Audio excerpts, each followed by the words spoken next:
Hiyawan ang fans nang makita nila na nagbesuan at super chika sa loob ng Carlos P. Romulo Auditorium ang Don Bell at ang Mulak Twins noong Sabado.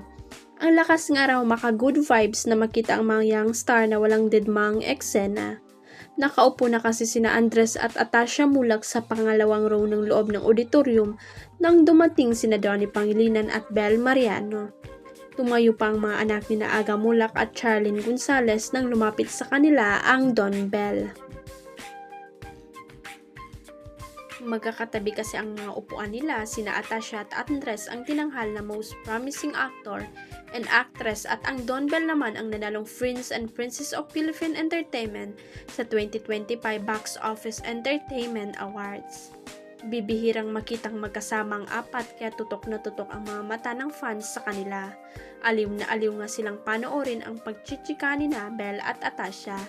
Ramdam ang pagkagiliw nila sa isa't isa, panay ang kanilang kwentuhan at bungis-ngisan.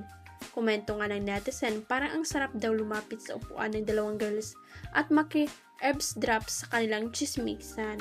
Pero mas aliw ang Don Bell fans sa unguarded moments na kulitan ng Don Bell.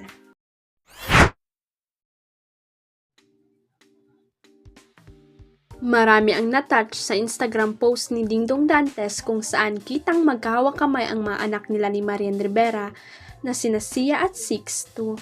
Kuha ang larawan sa press swim meet ni Sixto at talaga namang super supportive ang kanyang big sis.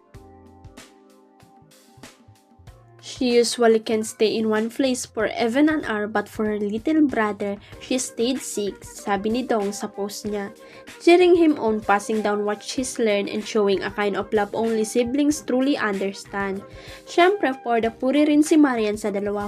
Proud of you 6, love you Ate Z, ang sabi ng actress sa comment section. Hindi lang sa buhay pamilya masaya sina Dingdong at Marian, maging sa kanilang mga karera ay happy sila dahil ang bongga rin.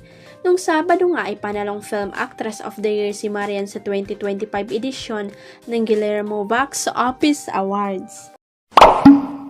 Huwag kalimutang i-click ang subscribe button at i-ring ang notification bell para sa latest at legit chika updates.